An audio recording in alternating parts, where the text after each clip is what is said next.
Hello and welcome to Let's Talk Property. I'm Heather Hilda Darling and I'm really looking forward to this week's show, which is sponsored by Callaway's Estate and Letting Agents. In a week when there was a bit of a spat between Kirsty Allsop, Piers Morgan, The Times and many other people voicing their irritation and anger on social media, today we're talking about getting on the property ladder, how to save, how to invest, all the different resources that you will need to make this first step. Join me and my guests, Iona Bain, financial journalist, speaker and broadcaster, Johnny Black, director at Aberdeen, and also Geeta Nanda. Geeta is chief executive of Metropolitan Thames Valley Housing. And my final guest is Bob Hilder. You might recognise the surname. Yes, he's my husband and business partner, but works in a completely different industry to me, in land, strategic land. So sit back and join me for the next hour. Come on, let's talk property. Now, I do know that it's nearly the middle of February, but to me, we've only just turned over into the new year. So I think it's still quite acceptable to be talking about resolutions. And I think you're going to find my next guest very, very interesting, because actually the basis of this recording is the majority of Brits who are determined to improve their financial health this year. Are you one of those? I know I've made lots of resolutions myself, but financial health is really important for lots of reasons. Now, research has found that UK adults, more than half, that's 55%, are determined to improve their financial health in 2022. Overall, almost 45% plan to invest their money, though research identifies clear gender and age differences in people's plans to invest. More than 34% of UK adults would be more willing to invest if they knew it would have a positive impact on society. Maybe you're one of the 32% who would pick an investment that made a societal difference, even if returns were lower. Now, I've got a couple of great guests with me now, and I'll be speaking to Iona Bain. Iona is a financial journalist, speaker and broadcaster, and Johnny Black, director at Aberdeen. Welcome, Iona and Johnny. Hello, Heather. Hello, Iona. Hello there, Johnny. How are we doing? Yeah, great, thank you. It's a great time to be talking on Let's Talk Property. Obviously, we've all just made our New Year resolutions. I'm sure a lot of us have already broken some of them as well. All of them. all of them, okay. So this research that's been done by one poll explaining that people are going to take more interest in their financial health rather than their physical health. Iona, can I start with you? Is this a good time of the year to start making financial pledges to yourself? Well, whether it's a good time of year or not, I'll leave that for other people to decide. I certainly think that this is definitely a time of year when people are thinking about the year ahead and the changes that they want to make. And, this is a time when I can be quite in demand because people want to know, how can I make a difference with my finances? And this research from Aberdeen shows that more than half of us are determined to improve our financial health in 2022. And for nearly half of people, that means saving more. Around the same number say they're going to spend less. But interestingly, for nearly half of the population, their resolution for this year is to invest money. And for 3 in 5 of them, that's because they believe that this will help them support others. 69% think it will improve their overall well-being. But I think the really fascinating insight here from Aberdeen is that actually more than half think that investing money this year would have a positive impact on society. And a similar number just want to support the causes that they are passionate about whilst investing. So this isn't just about making money, although that's always nice. It is also about, being able to improve your own financial well-being, help other people, and hopefully make a difference in society. The problem problem is there's never anything worse than when you've got money woes, is there? So just burying your head in the sand is really not the way to go. If you're ill, you'll go to a doctor. If you've got money worries, you should go to people who know the best way of sorting out their finances. Johnny, where does Aberdeen come in all of this? Yeah, so I'd say Aberdeen, obviously, we've commissioned this research to help us work out where we go with things. But equally, if this is where people are at, then step one, educate, information, knowledge transfer. And we've got a role to play in that. The industry's got a role to play in that. People are clearly willing to go out and find that information. There is a thirst for that information. So we will make sure, you can go onto our website and see all that kind of rich content. But then also making sure people understand the products and options available to them, whether it is, first things first, make sure you've got enough cash in the bank to cover any emergencies, clear off any debts you might have, and then think about what you want to do with everything that's left. So that'll be things like, how long are you looking to invest for? Do you have a long-term goal? Because, investing is for the long term. You've got to ride the waves up and down, because we know things can go up and down over time. So you've got to have that long term. And then it just depends on whether you're confident enough or not, that's not, there's no good, bad answer to that. It's just a personal kind of feeling. And then there's that financial advice option. Aberdeen offer financial advice. Lots of places in the UK offer financial advice, whether it's kind of tied to a company or just an independent person you can speak to. Those options are all there, and we would encourage everyone to really work out what's the best for them. This is a very individual, very personal kind of thing, and you've got to have the right fit.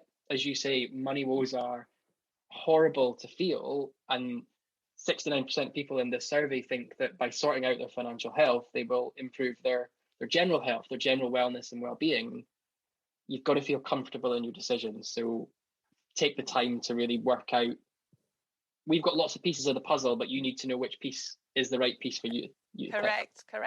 Iona, isn't it a bit ironic that after all the spending for Christmas that we're now thinking about, investing? Actually, maybe it's not quite so ironic at all, but I know as a small child, I was always given very, very little pocket money, and even the very little pocket money I was given, I was always encouraged to put it aside. So if we went on holiday, then of course you had a little bit of money to spend. So would you suggest that perhaps starting in the home is a good place? Because obviously when people decide as adults and they're earning their own money, perhaps going to places like Aberdeen is the place to go to.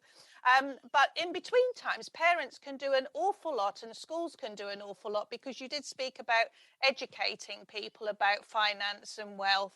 What could parents do to encourage their children to save more? It's not like you have like 3 jam jars like we used to have, one for saving, one for investing. Because of course so much is done online now, isn't it? Even children sort of have online bank accounts and goodness knows what else. What would your recommendation be to parents to get their children in the habit? Because it is a habit, isn't it? It's an excellent question, Heather, and I completely agree. It's a habit that has to start very early, because research estimates that you establish your attitude to money by the age of 8.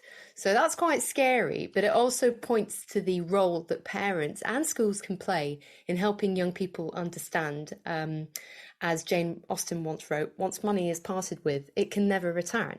And I think that's the, misconception that people have, that, if they spend their money, then that can, help them achieve a level of security and happiness and comfort in their lives, which of course is true.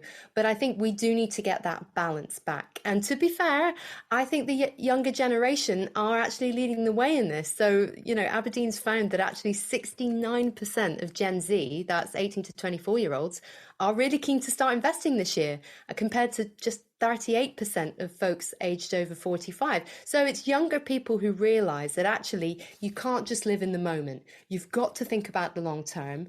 You've got to consider where you will be in 10, 20, 30 years' time. Because life is a long game now.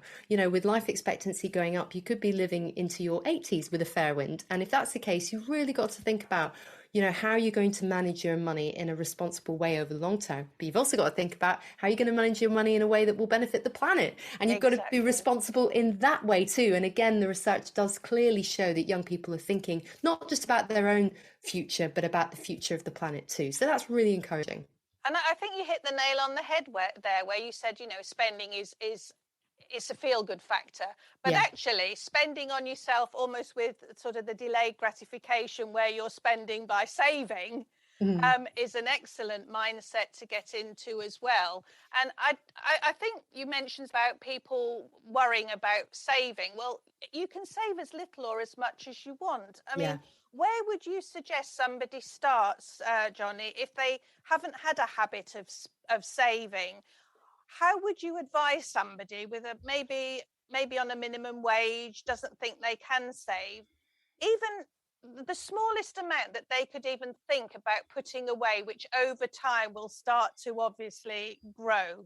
So I certainly think the first thing is always, there's a difference between saving and investing. And if you are just looking to start out and you've not built that kind of emergency fund up, I think the figures we talk about are making sure you can cover 3 months of outgoings. So start there, build your habit around that first, build that pot that you can access immediately. You're not worrying about it going up and down. There's obviously inflation and things you have to handle, but you've got to make sure that you're ready for, heaven forbid, kind of whatever might happen there. Once you've built your habit on that, you then can start to think about, right, so I've now got that, I can project into the future. Step one for me is always, what am I investing for? What is this all about? Is it that in 5 years' time I want to go on a round the world trip, or is it that I want to start saving for my retirement because I know that retirement's potentially 30 plus years life event? It's not a moment in time. It's this long period that I've got maybe 40 years to save up for and then 30 years to drain down from. So I want to start early, and then I can, my time horizon's really long. I can afford to take more risks and be a bit more experimental and understand your confidence. Am I confident enough to go in and make decisions myself? Am I wanting to get support, whether that's regulated financial advice in the sort of more formal sense, or it's insight information so that I can then make my own informed decision? There is that kind of, in my mind, there's like a decision tree type process. Most people kind of familiar with it. Again, the Aberdeen website will give you loads of information in terms of next steps. We've got a section dedicated to individuals trying to make kind of decisions for themselves. So really, when we're talking about risk, you start very simply, don't you? And again, when you start handling money regularly, obviously it is a skill set, your confidence starts growing, etc. So apart from that, the social impact that we can make on our saving and investing, there's an awful lot about recycling now. And I know the younger generation are now looking at mending clothes far more than spending money, which I think is an excellent response to the crisis really within the world. Are there any little tricks and tips that you might like to give as well, Iona? Well, yeah, absolutely, Heather. You spoke before about people who are on low incomes, and what I would say, this is just my own personal piece of advice, but for those folks, they should really look at the Help to Save scheme, because they can get 50p for every £1 they save over 4 years. So that's an excellent interest rate compared to other interest rates on the market at the moment. So if you are on working age benefits, look into that, because that could be a real help. And then beyond that, I mean, I've got all sorts of ambitious financial resolutions this year, including saving and investing as much as I can. But one very small tip is don't be freezer phobic. So I've become very good friends with my freezer lately, and I've actually learned how to freeze food because it just makes meal planning a lot easier. So it's a very small tip, but I think you're right, Heather. All these little things do build up, and I think this research from Aberdeen shows that actually you can make a start even if you can't afford to invest lots of money every month. Even if you're just planning on saving more or spending less, that's what a huge number of people out there are doing, despite all the economic challenges that we're facing at the moment. And I think that's really, really encouraging. Oh, that's brilliant. I mean, all we want really is to be able to sleep at night, isn't it, with no worries. And I think adopting such a strategy of doing the three things that, you're suggesting, Johnny, on your website and on all the adverts that we're seeing at the moment is just sensible. And if we don't do it, then we're never going to improve our lives, are we? That's it, yep. So thank you to Iona Bain and Johnny Black for sharing their thoughts on saving more, spending less, and investing. For more information, go to www.aberdeen.com. Hello, you're listening to Heather Hilda Darling on Let's Talk Property. Today, Britain's housing crisis is damaging young people's mental health. I have the pleasure of speaking to Geeta Nanda, OBE, the Chief Executive of Metropolitan Thames Valley Housing and Chair of the G15. A recent report is calling on decision makers and developers to urgently tackle the UK housing issue or risk a generation resigned to housing insecurity. Soaring house prices and a lack of affordable housing available to buy and rent are having a harsh impact on young people. 3 in 5 young people say thinking about their current housing situation affects their mental health, with almost 4 in 5 saying that the uncertainty surrounding their housing future is affecting life decisions. Thank you for joining me today, Geeta. How are you? I'm very good, thank you, Heather. Marvellous, marvellous. Now, some new research has come out today showing that Britain's housing crisis is damaging young people's mental health. Of course, this is a worry to all of us. Can you give me an overview of the research findings first, please, Geeta? Yeah, I think we surveyed just over 2,000 people, young people really, in different parts of the country, in London and in the East Midlands where we operate. And the key findings really are that thinking about the future, thinking about their housing is really impacting on the choices that they're making now and also on their mental health. So it's impacting on their decisions around jobs that they take, and it's impacting around whether they have children or not. So really those big life choices and what decisions they need to make for the future. Also, it's really not just about the here and now, but it's also about thinking about the education that they've had already and how that education prepares them for the future and makes those housing choices. A lot of people, they don't have parental guidance in the same way, especially if you're talking about home ownership options, because they've been in rented homes, they've been in social rented homes. So, they don't have that education at school. Nobody talks to them about housing. We talk to them about everything else, but we don't talk to them about housing. And that's so important. I think the other thing was really about safety and security and being listened to. So whilst everyone is talking to everybody about future homes and where they're built and what kind of homes are built, nobody is talking to these young people, and they really want a voice. They really want to be listened to. I think the problem is it's on several levels, isn't it? Because not only are they worried about where they're going to find property, that's the physical aspect, there's also the financial aspect. So if they're not getting any education in either of these areas, of course, it leaves them feeling lost, insecure, etc. How can we manage that better? Can that be done through schooling or parenting? What would you say the best way to give them this education is? I think we should be doing it in schools because that makes sure that everybody gets that information and they get the same information. But, young people have to start early now thinking about what deposits they're going to have, or whether that's rental deposits, or how the market works, or what they can expect in terms of being able to access things. So it's really important that education happens at an early stage, and it's accessible to everybody. So I would say schools is the best place to do that. I think the research is probably absolutely fascinating, because I believe the group that were researched were between 18 and 34. Now, years and years ago, when I first started out in property, at 34, you were generally moving on to your second or your third property.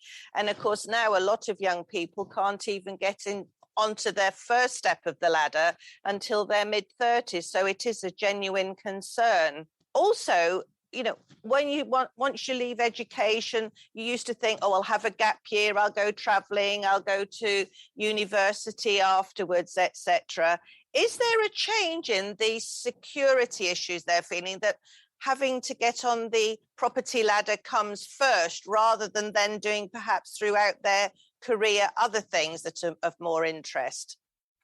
I think it's thinking about those housing futures is really impacting on them. And it's not necessarily home ownership. I mean, there's a lot of aspiration for home ownership out there, but it's about security. And that also means, a secure rented home.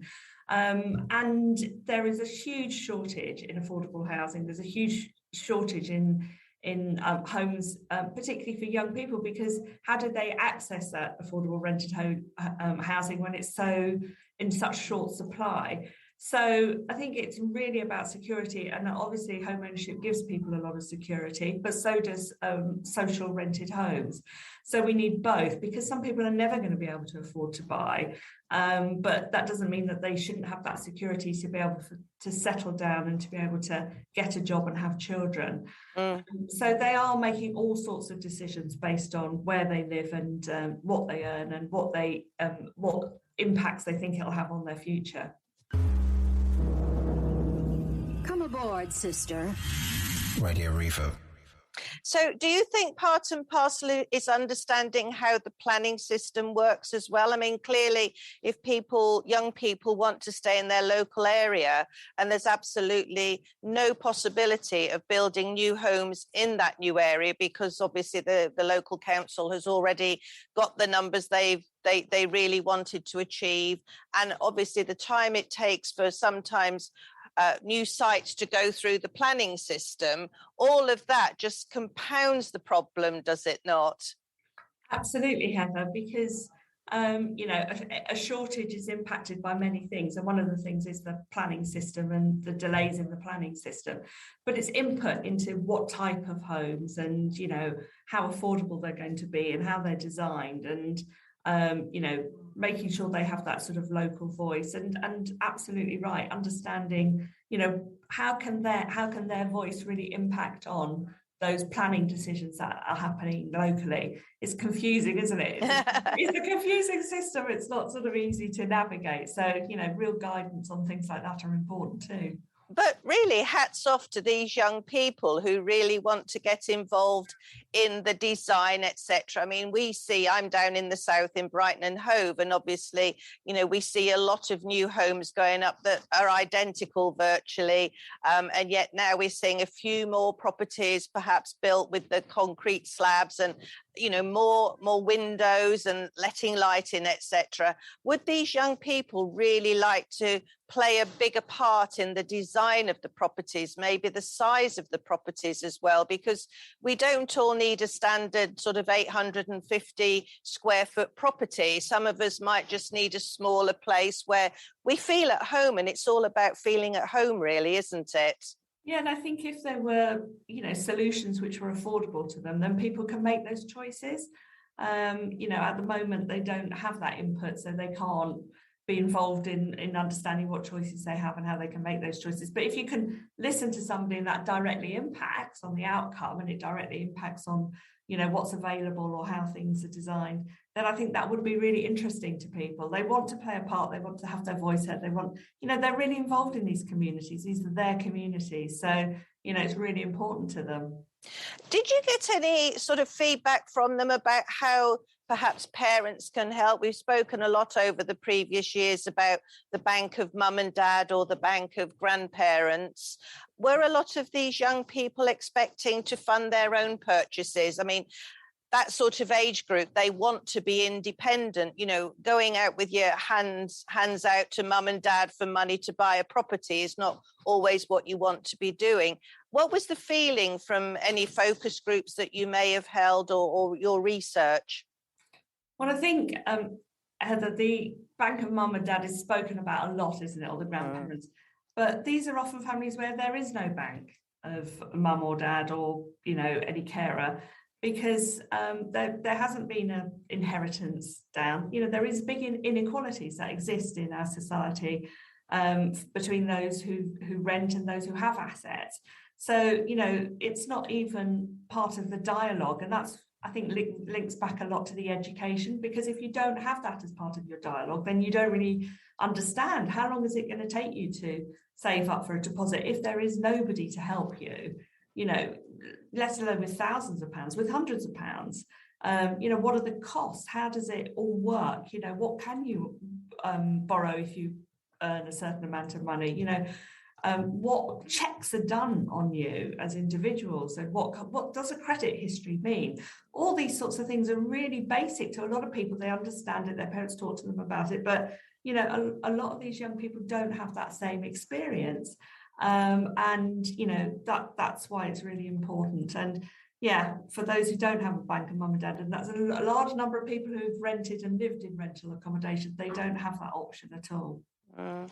No, and I suppose really we're talking about budgeting here, aren't we? Budgeting for future purchases, which actually starts when children are very, very young, saving their pocket money for maybe a holiday or a few sweets on a Friday. I used to be able to buy a few licorice comfits on a Friday with the money I'd saved. That was a long time ago. But, it is a very healthy habit to get into.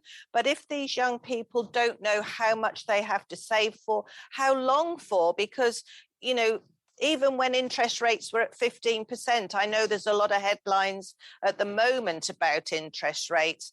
They're nothing compared to back in the 70s, for example, but it's still, with perhaps average deposits 15%, 22% of salaries, that is a huge amount of money. So I mean, even in maths lessons, potentially you could be teaching how to save that amount of money over how many years, but the goal could be getting further and further away as there are less properties built, for example. Was there a preference for their own homes or rental? Because, obviously in my business where we do sales and lettings, we do actually have a lot of people who do want to rent. They want the opportunity to come and go as they please based on an assured short hold tenancy, for example.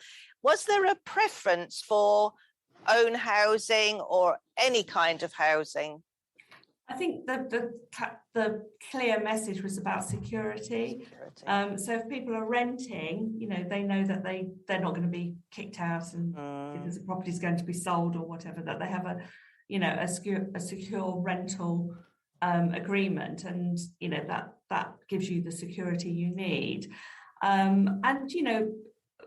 Obviously we're an organisation that does shared ownership. Shared ownership is a great way for people to get on the housing ladder, especially if you have smaller deposits.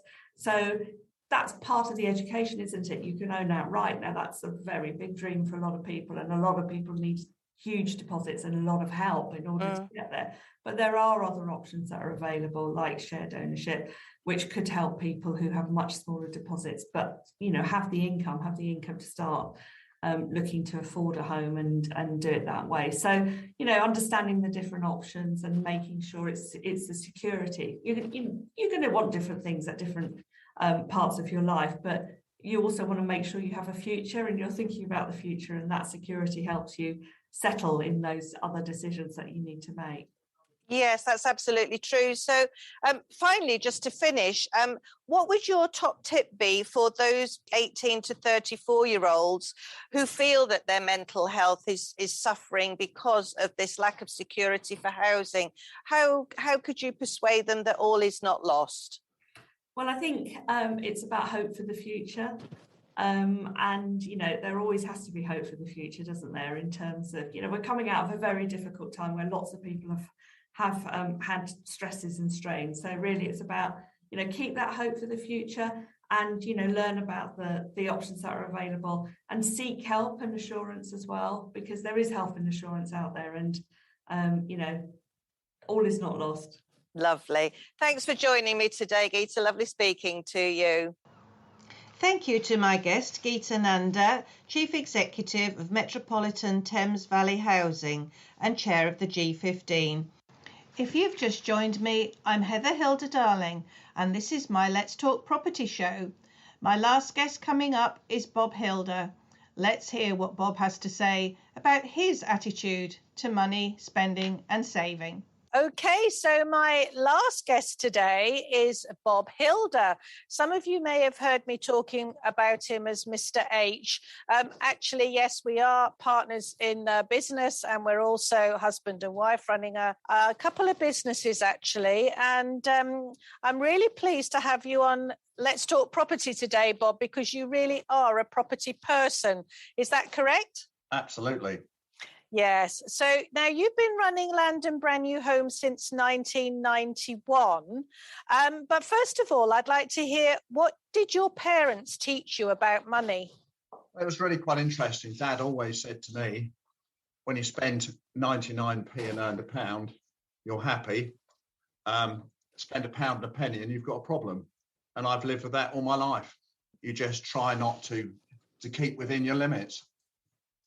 It hasn't always been easy, though, has it? It's been very, very difficult with 3 children, a massive mortgage at 15%, and being made redundant in 1991 was really tough. Can I just go back to 1991, Bob? Because obviously I remember it quite well, but clearly you had a different view on it. You knew what was happening at your company, and you'd been working for many years. But take me back first to when you first left school. Did you think you would end up in estate agency of any kind? What was your sort of intentions? To start with, I wanted to be a farmer. And somehow, having looked at that didn't work. Then my father wanted me to go and work in his bakery. And he said, I'll give you 6 weeks. I lasted 3. I just couldn't see how getting up at 4:30 in the morning, working 7 days a week for very little return was really my scene. I'm also quite a proud person. I like to wear the right gear if I can and all that sort of stuff. And I went for an interview with a company called Mellor & Mellor in St James's Street in Brighton. Because my father had done so much with property anyway, I'd got a good idea of what I needed to do and how I needed to do it. But chief cook and bottle washer, when you first start, I was sent out collecting rents from all the best parts of Brighton. I can distinctly remember Lorna Road, Gladstone Terrace and places like that. And you also had to go into the property to empty coin meters because there were 2 shillings, 2.5 bob, as we'd say. And you'd have to collect those and take them back to the office with varying to pay for the electricity that they were using, and then passing that back on to the varying clients who owned the property. You're taking us back an awfully long way here, Bob. Was this in the 1970s, early 1970s? I was 18. 18, right. And I earned £8, 7 and 6 a week. Did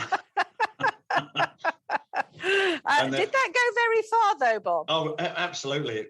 When you think beer was only a shilling a pint or whatever, so there was plenty left. And is it true that you used to pay your mother rent, and then because you couldn't make the money last, you used to ask her for it back? Of course. I never.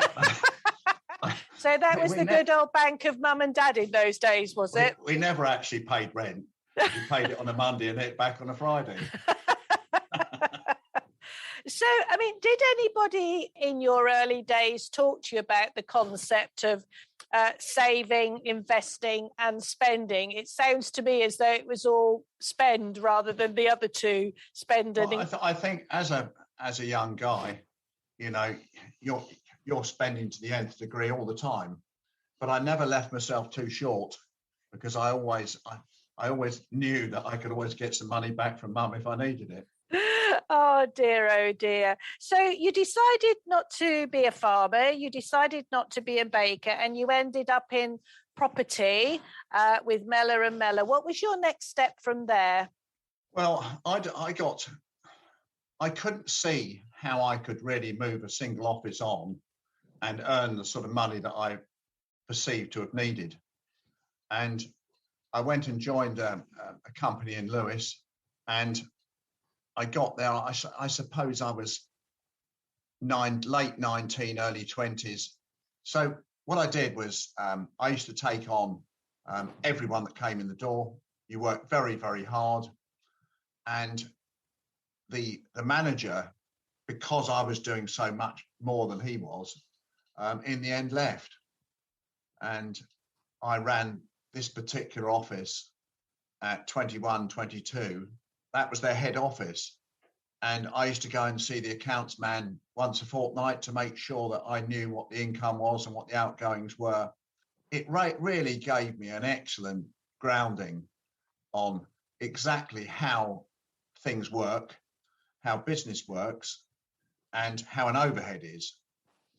And you've got to make sure, and Dad had a very, again, his words just ringing in your voice all the time, because it's the same as what I'm doing now. Our dear accounts lady can produce shed loads of information, but all I really want to know is what's coming in, what's going out, and what the profit is. She's been brilliant. She just does exactly that. Yeah, and all those years ago, of course, we didn't used to have credit cards. You know, it was all by cheque. And as you said, you were still collecting rent in pounds, shillings and pence by the sound of it. When the credit cards were introduced and bank loans, tell me a little bit about getting your first bank loan, because in 1991, when you'd been made redundant from one of your employers, and then you decided to set up on your own. Just remind me what my reaction was at the time, Bob. Go and get a job to start with, and we started in my youngest daughter's bedroom. I was determined, because of the knowledge of overhead, not to spend anything that I didn't have or didn't need. You and I used to share a car.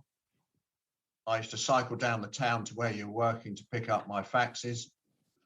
I used to use the local post office for photocopying.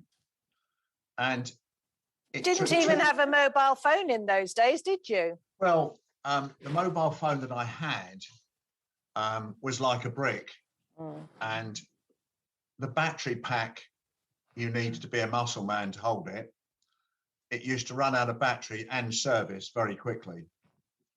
But on top of all that, I used to drop the kids off at school in the morning, and I had to be back for 3:30 to pick them up. The most interesting one was when the two youngest ones had a fight, and you're in the midst of talking to a client about a site, and they'd run into the bedroom shouting one's hit the other one and all that sort of stuff, which didn't do your street cred any good at all. No, that's very, very true. All the meetings I ever had were out of the office, obviously, at hotels and coffee bars and anywhere else. Believe it or not, I'm still dealing with some of the clients that I dealt with originally, but they're old men now. But you're not, of course. Of course not. When you were sort of in your teens, I'm very interested, because I know you've got a very healthy attitude towards money and costs, etc. Did you have any little jobs to make pocket money?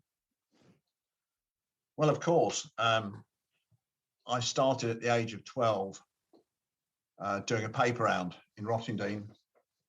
There was the not so posh area and then you went over the other side, over to the posh areas where there was Dean Court Road and all those sort of ones when you're doing your paper round. And I used to do 5 days a week. I never missed a week until I was 17, when I actually drove the paper bag round the rounds. And the best thing out was Christmas time, because in some of the posher areas you get a £1 or £2 or a £5 for your Christmas tip, and you were only earning 7 and 6 a week. This is the world of Radio Reverb. You used to play a lot with cars in those days, as I recall. Were you paying cash for them, or how was that working? Well, my very first car was an Austin 1100 VB 7227. How do I remember that? I don't know. Which we put a new donut in the gearbox, new sills, and I sold it out for 90. And I think that was my first real love. And my first MGB I got, which was in a hell of a mess. We spent weeks doing it up, and I actually drove it down to the south of France. So cars have always been a love of mine. Okay. So did you find it a struggle when you first started out in business, though? I mean, obviously you were using the family car. I think my mother used to do your typing for you. And, you had a little bit of a reluctance for overheads, but eventually you did actually get your own office in Rustington, as I recall. How did that feel? It was wonderful. It was a single room with a photocopy that I'd saved up for, secondhand, or I don't know about secondhand, it would have been about 10 hands. And we used to use a typing service in Rustington. You put a tape in there in the morning, and you get your typing back in the evening. And I designed my own headed paper, which was on very posh paper, R.W. Hilder and Co. with this. And I thought there was a Hills. So I remember. One knew, and no one knew what they meant. They were little green.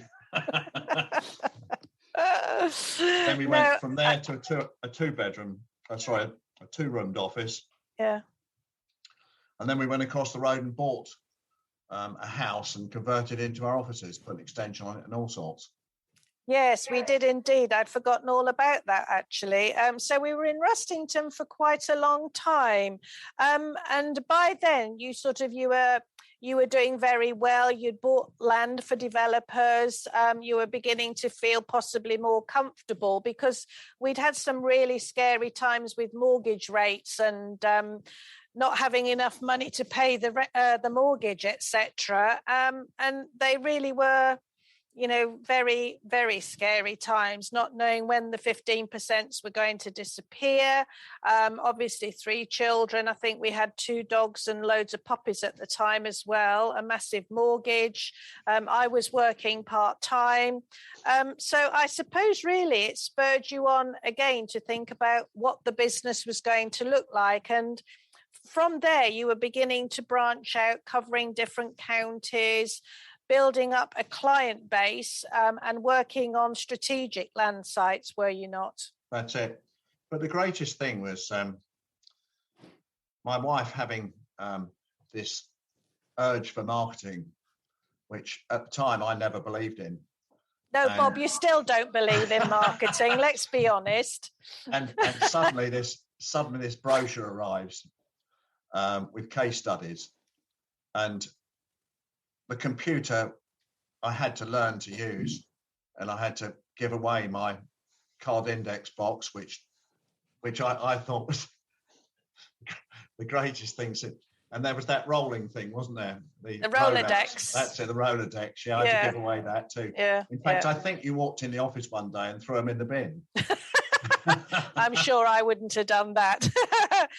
So you clearly enjoy what you're doing. I mean, buying land for developers is not exactly the same as property. So when you decided to invest some of your hard-earned money, what did you choose and why did you choose it? I think the main thing that really spurred me on was I worked for one of the majors for 7 years. And then I worked for a much smaller company down in Chichester.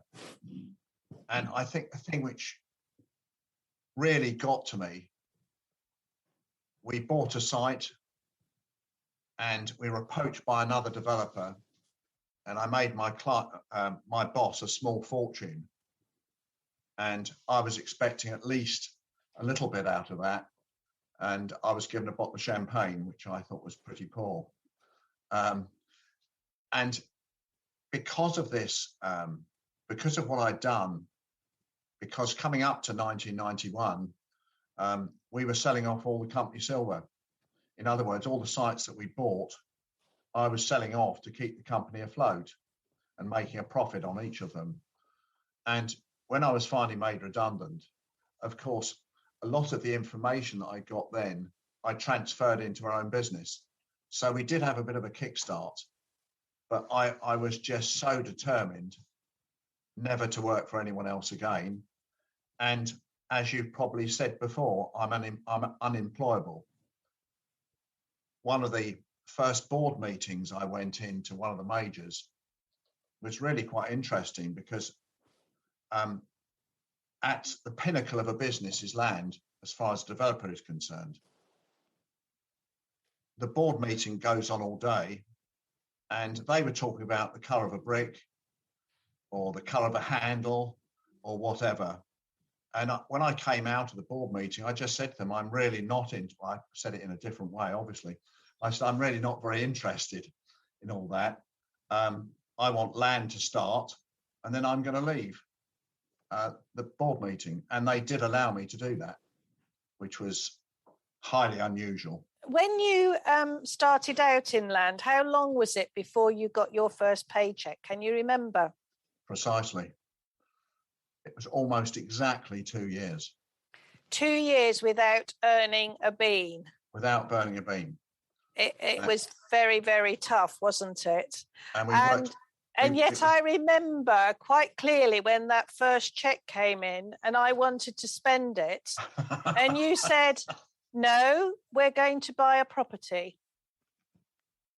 Do you remember that? I remember it as if it was yesterday. And in fact, we'd actually bought the property before the bank manager asked us to sign any paperwork, as I recall. Yeah, it was quite interesting, that one. I went to, it was Midland Bank. Was the bank that was going to lend us the money. And I remember it yet. I think we'll keep his name out of it. And he actually hadn't written a letter to me confirming the loan until, well, almost not. 2 days before we were due to complete. Our lawyer was getting a bit flustered, to say the least, to say, will this money be there to complete the transaction? And it all arrived. And we paid 21,500 for a little terraced house in Worthing, which we still own. And we still have the original tenants in there as well. We certainly do. Yeah, that was really good. I wasn't very happy with you, though. I thought I could go and get myself a pair of new shoes, but you wouldn't even let me do that. So what is it about property? I mean, obviously, your preferred investment is property when there are, there's lots of other investments you can make, stocks and shares. And why property? I think I'm a bit touchy, feely.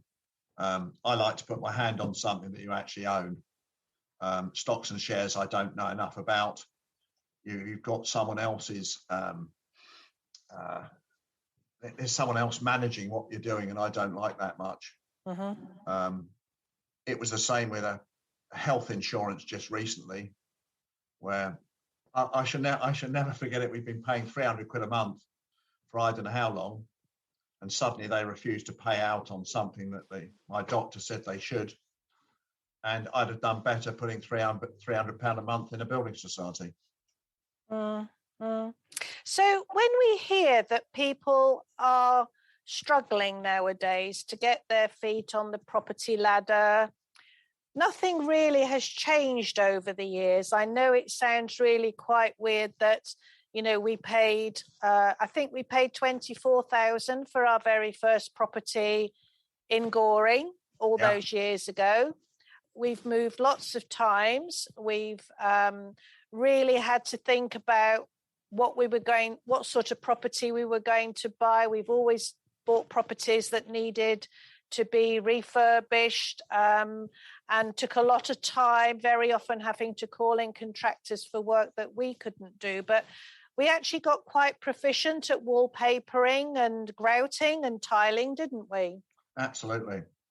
And I can always remember, Heather, I just finished a room, and what you've got to do, you put a T mark on the top of the wallpaper to make sure you get it up straight or correctly up. And I just finished the room, smoothed it all over. You walked in and said, that's upside down, and pulled the wallpaper down. I could have shot you. Yeah, but you've never done it again, have you? Absolutely not.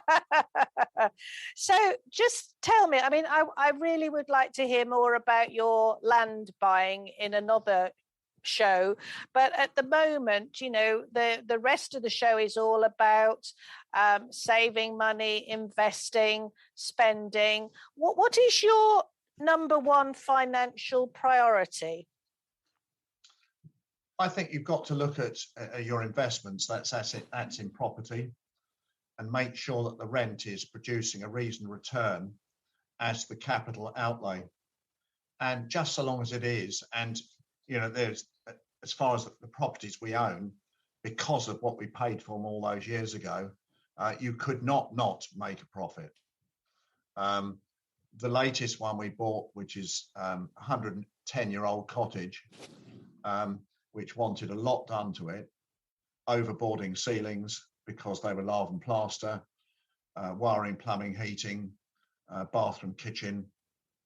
The only thing I was caught out on was that the sash windows all wanted taking out, and Mr. Sash came around and sorted those out at 400 quid a time. And that's producing a 7% return, which is excellent. Much better than having the money in the bank. Absolutely. So, Bob, when do you intend to retire? I think I'll retire when I don't want to do it anymore. And at the moment, I'm very happy doing what I'm doing.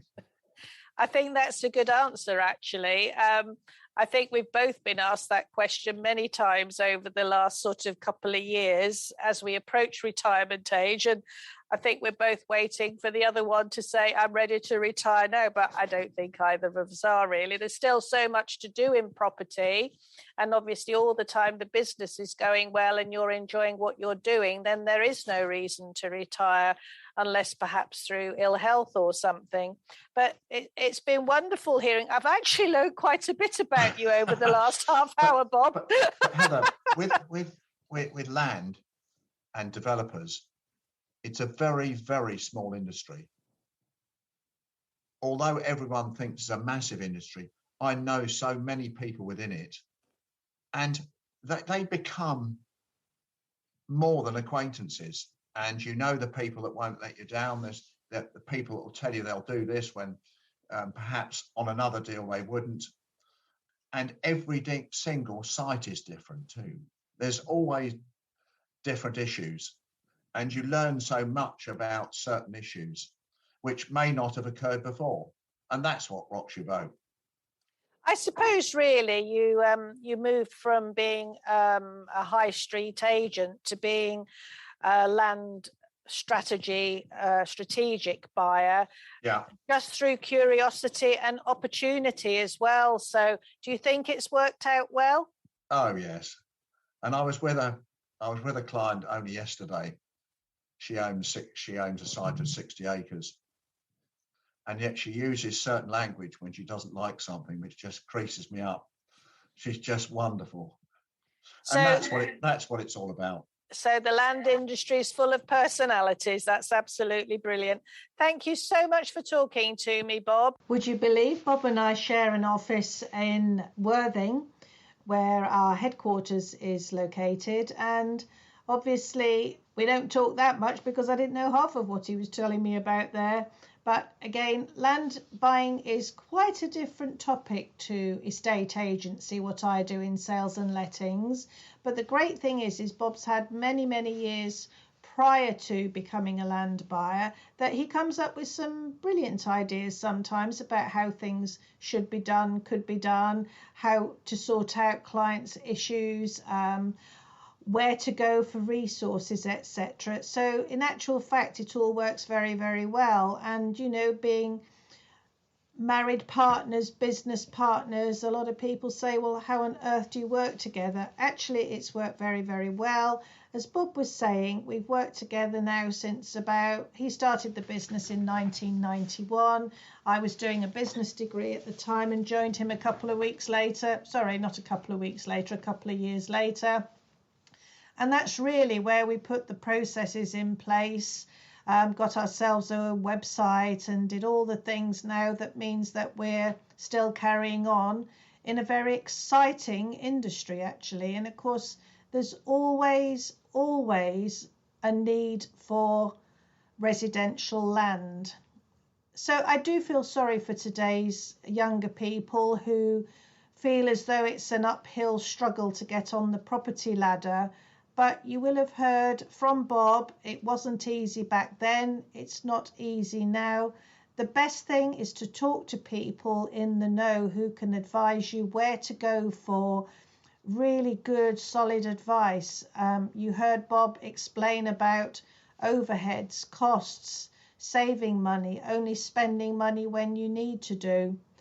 It's not easy, nobody is saying it's easy. But there are resources out there, lots and lots of resources to learn from, books about the subject, getting on the property ladder. Yes, there are ways and means of doing it.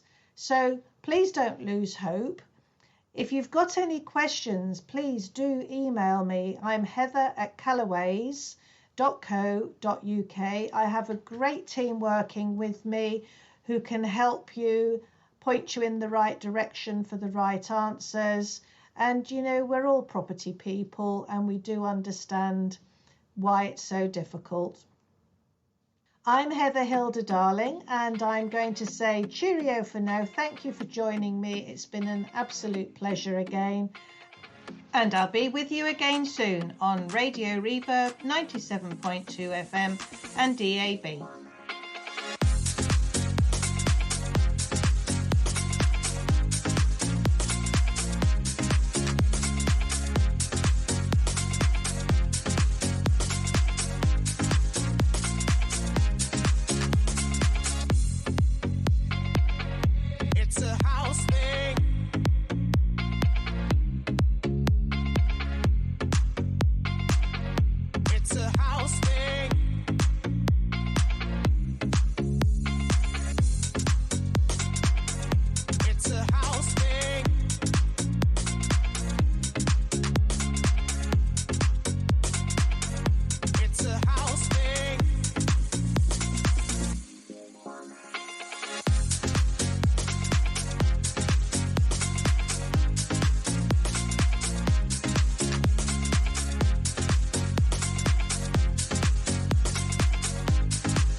It's a house thing.